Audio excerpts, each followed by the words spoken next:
Then make your case any way you choose, and style points. What I mean by style points, again, talk with your audience. Talk with your audience. Get engaged with them. It's not just about the content. It's about how you deliver that content and interact with folks. It's all about effective communication, about how using your glorious personality to woo the audience in the kinds of ways you need to. And it'll be a piece of cake to you, right? No problem at all. Absolutely. Bars, rather than the pubs which native Praguans go to. So who are you staying with? I'm not sure. You Czechs are all the same. I call you Czech buddies, or CBs for short. Wow, that's quite insensitive and possibly racist. I know.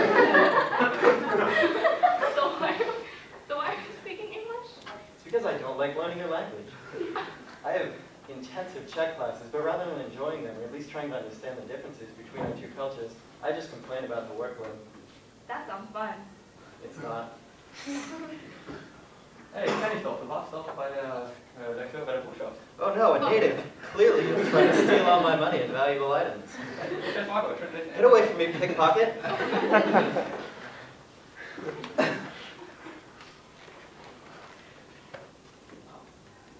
Hey, Jeff. He's trying to introduce himself. Not true. I know this from experience. Wait, who are you again? I'm Vladimir, the person you've been staying with. Oh, sorry, I didn't recognize you.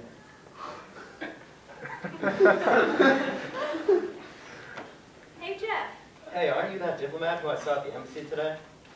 Yes, you were dressed pretty casually. I kept thinking, is that a hole in his pants?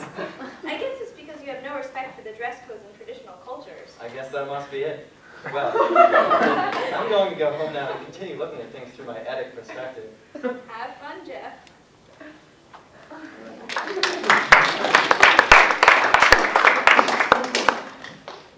Everything was based on what actually... That was a made-up That scene, was obviously.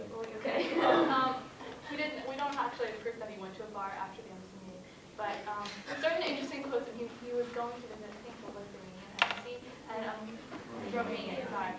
Well, I guess to Jeff it would have all been the same too, because he stood outside and he was like, "Why is this embassy so big? What happens if you knock on the door of an embassy of an Eastern European country? What will they do to you?" And he definitely made a lot of generalizations, and that was something. And on the same lines, he was like, yeah, I didn't think anyone would notice me or anyone important would be there, so I just went in jeans and a sweatshirt and 20 minutes late. I mean, yeah, everything we had... Well, in his defense, it's, well, how many do you really think, like, you could knock on the door of an embassy? Like, he had no idea what was what it was. They were just like, and they let him in, too. It's not like they, like... But then you should have dressed up nicely. It's better to be overdressed. And then he questioned why he wasn't invited to the private luncheon. No, just start talking. Yeah, well, just like to what you were saying, don't you think that even if he didn't know how that specific embassy would greet him, he would have done a little bit of like research or found out about how you get dressed or how you act in embassies in general? I mean, or any governmental organization?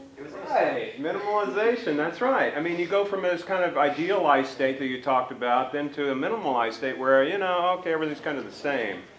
So it's like the States, or so you don't have to deal with it. So these are actually you got some very good observations here associated with that. The other thing, what is you there to study? Environment. This is one thing. How many of you are scientists? How many of you aspire in science? To be scientists and so forth. Many of you? Yeah. You can kind of see, I've been with paleontologists in Lesotho. I mean, I was busy. I've always worked with people and so forth. It was, again, this is kind of the science orientation associated with study abroad. And you've got to kind of watch that because someone like Tammy and others walk into a society and they are looking at the stones and so forth because of their focus. And as good intercultural communicators, we're supposed to break through that a little bit because it is filled as a human culture as well, not to deny the plants and all the beautiful pictures that she took.